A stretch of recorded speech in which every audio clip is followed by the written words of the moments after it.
Okay, I want to talk a little bit about the Alchemist Daily Prep and sort of see how the flamethrower will work in combat. I wanted to make sure I understood it before we actually tried to use it. Uh, so let's talk about daily prep, and this is how I understand it. If you look at the rules and you think I'm wrong or it's different than what I'm saying, just let's talk it through and make sure that we agree on how it will work. Um, so the daily prep button here, this does not affect your crafting. So you're going to have to do the crafting manually through here. And we can see you have a couple crafting items. Let me reset it. I'm going to reset. And so here you can see it's resets like it's in the morning. If you come here, you don't have anything in your uh, inventory. So if I come here, first off, I'm going to show you that if I were to like take these away and do daily crafting, you have 2 slots empty, do daily crafting. And if you go look at your inventory, you have the fire and the bomb, right? That's all good. You can come back here, and if you say, well, I want to do a energy, right? You can pull that up there, and you want to do the sparkle, sparkle. Because you have the slots, you haven't done it yet, you can craft it like that if you wish. So now it's all gone. Your crafting slots are all gone, but you have the items in here. And you notice that these are only good for a day. Next time, if you don't use them, they can't be sold. Next time you do your daily prep, they'll be gone. Uh, all right. So now, if that's how you do your daily prep. Now let's talk about the Alchemist flamethrower. And I'm going to come here and sort of push it into uh, click it here and bring it over here. And so basically, the Alchemist flamethrower, it takes a minute to prep. So this is something that you have to have ready before you go into combat. Sort of in the morning when you prep, you get it ready to go. You have to you use your Alchemist fire. It has to be loaded in here. So you use your 2 Alchemist fire, and at the level you're uh, this is all you're going to get to use the Alchemist Fire for, at least if you only do 2 of them. So let's look at the, uh, where is, oh, sorry, wrong character came up. So if we come here, what you're going to have to do during the prep is you're going to have to get rid of your 2 Alchemist Fires, right? So they're loaded into your flamethrower. So now let's do a quick little combat to see how it would work in combat. And so you have this bugbear here. You're going to attack, and we're going to roll initiative. And it rolled you after the bugbear, but I'm going to put you first so we can just make this a little bit quicker.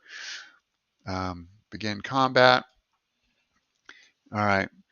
So now it's your turn. And so what you're going to do is uh, you're going to, over here, you're going to say, okay, I'm going to click this, and it brings up your your template, right? So if you, while this is active, if you control and mouse wheel, you can you can rotate it, right? So you can sort of see where it would go. I'm just going to put it here, right? So it went there. I'm going to target this, right? So now he's targeted. No one else is in the area, but anybody in this line, friend or foe, would be affected. All right. So then you roll the D8, and once you roll, I'm also going to be able to roll his reflex save to see if he saves or not. And it's a basic reflex save. And let's see here. Uh, he succeeds. All right, so he succeeded with his reflex save.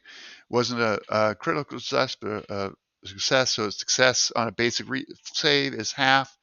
So he's going to get half damage, or 3 points of fire damage.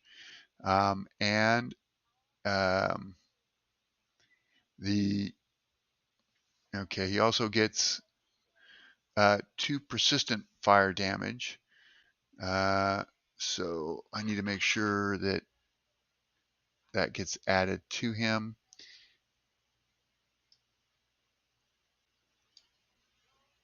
Okay, so he has persistent fire damage, and all right. So that's how you do the flamethrower. Um, I think uh, it has some use, but it's like you only get one shot per day, at least at this level. Maybe when you have more formulas, more slots, you'll be able to do it a couple times, but it's certainly only going to be once per encounter. Um, I hope this makes sense, and let me know if you have any questions or if you want to discuss anything. Thanks. Okay, now I want to sort of talk about identifying items, magic items, or things you find. It takes 10 minutes to identify them, so as long as someone in the party takes 10 minutes to try to identify it, you can identify things right then and there with some caveats. Generally, identifying an item is either a nature check, a occultism check, arcana check, or uh, uh, uh, one of the other checks. We'll get to that in a second. I'll say that again here when I get there.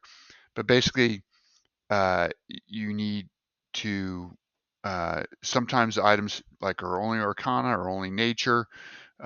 Sometimes it can be occultism. Uh, it could be a couple of things, and so it sort of depends on what the item is and on how to identify it. But let's assume the barbarian, the ranger, and the sorceress they find this pile, right? And so they uh, get it and they uh, take, and it goes to Amari, right? So Amari says, okay, well, let's try to identify these things.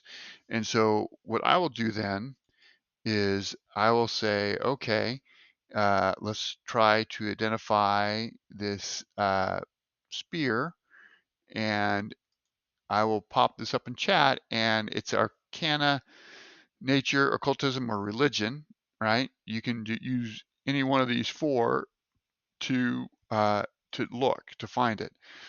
And so what uh, Amari is going to do is he's only trained in nature. So if we look at his sheet, his skills, his proficiencies, Arcana is untrained, so he can't do it. Occultism, untrained, can't do it. Religion, untrained, can't do it. But nature, he is. And so they're going to use nature for it. He's going to roll. It's a secret roll. And he did not find out what it was. All right. So now the ranger is going to try, and he also is only skilled in nature. So he's going to try a nature check, and he succeeded. Right. Uh, and so I will be able to say, all right, so you've identified the item, and so uh, you should be able to.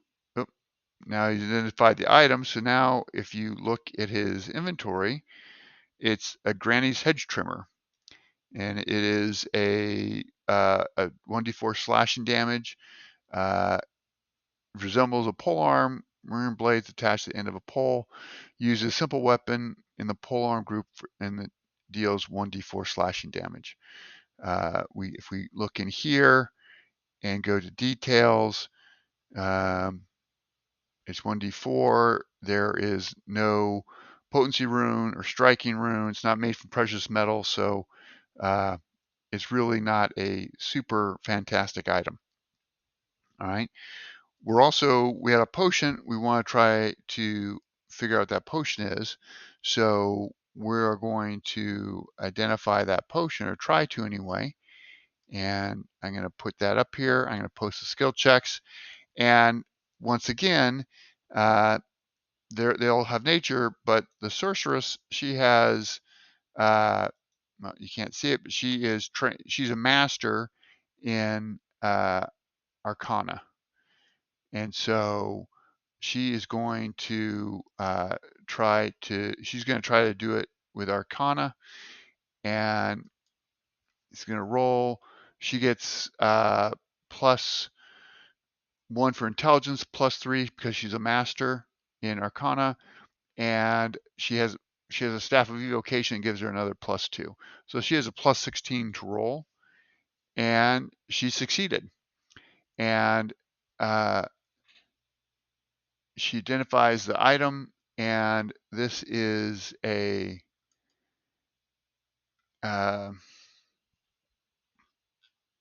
the item. Now you can come on the sheet and see that it's Digley's Oil of Sympathy, and you can read about it, you can use it. It The most recent creature damaged by the weapon gains a 1d10 hit points. So uh, you can read about it. But that's how you uh, identify magic items, and you can do it yourself. It's just 10 minutes to do. And I think basic actions, uh, I think, is it in here? No, it's not in here. Uh, no, it's not in here. But uh, yeah, it's a 10-minute chat.